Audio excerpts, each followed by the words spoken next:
ask you if the culture arrived in a second time, or if you start from culture. Because I know some projects like a urban project like Conference in Lyon or Athens City in Hamburg, and they make a transformation, and after they put culture inside. But I guess your idea is a little bit different. It is different. Maybe I should tell you a little bit more about the start of the NDSM Wharf as a cultural hub. In the 90s, when the shipyard was abandoned, there were several artists who arrived there, and they built their own art city. This was the start of the cultural hub. But I think also when it was a shipyard at that time, it was kind of also, it had a lot of creativity in it as well. There were builders, so we had like big mem tankers on the slipway, and it already had like this makers industry in it. So also the artists who arrived later, when it was still very abandoned and nobody really wanted to go there, they were there and they started building all kinds of stuff. They also made, like, for instance, a huge theater program was like very context specific. So everything you do there has a lot to do with the makers industry. So that's like the breeding ground already. So I think from there on, the place became cultural related. And until now, we starting to have the other issue, the urban development that comes with us, because when the artists arrived, it was theirs. But after a couple of years, we also have like, for instance, MTV or other corporate businesses who landed at the site. So it became interesting for developers, and the land price went up. So you start from the culture activities already they were in the place, and from there you decide this can be the core of the transformation, and consequently the urban developers are interested in it.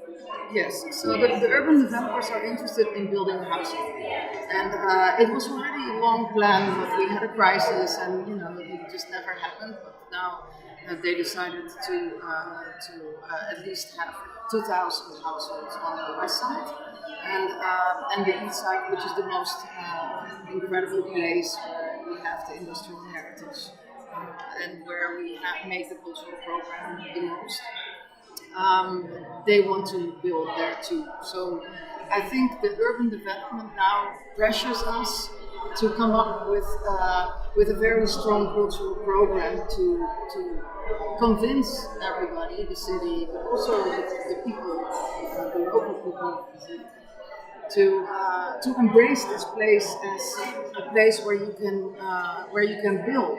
There's no other place in Amsterdam where you can build on such a scale as at the NDSM. And so you need to have a temporary permanence. You need a permanent temporarity more.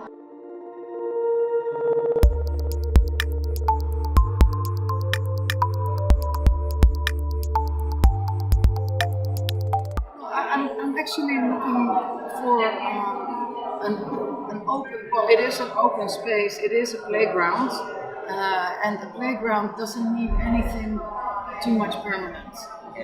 The only permanence that we need is the temporarity. So we need to have kind of a license of temporarity. So if we build a pop-up museum with Hout, then it's there for 4 years. And then it will be gone, and then we have space, for instance, to start working with another artist on another large-scale project. So everything is moving on. Yes, I think that's the essence of this place. It's just like when it was a shipyard, when you had these big tankers there for a couple of months, and then it completely changed the scenery, and then they moved out again. So and then it's flat again, and then you can start breathing on something else. And I think part of our artistic program is based on connecting with the breeding ground. So if we have this pop-up museum with Youth van Lieshout, then we will attach program to it in relation to the artists that are already on the NDSM Wharf or in the art city. So that will be more interesting for you working there, and also for the people visiting the place. Oh yes. Because it's always changing the shape. Yes, you can go every day and you see something else.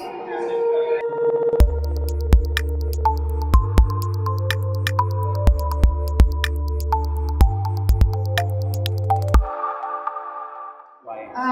I think because of the identity, Riley. I think the identity of the NDSM Wharf is very liberal and free.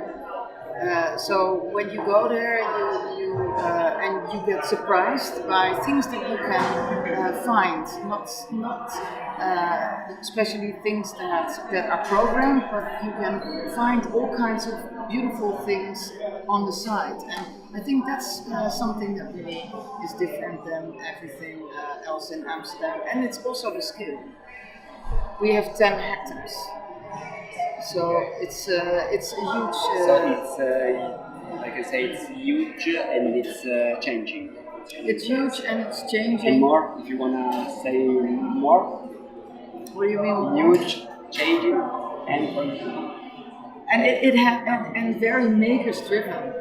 We don't talk about things; we build things.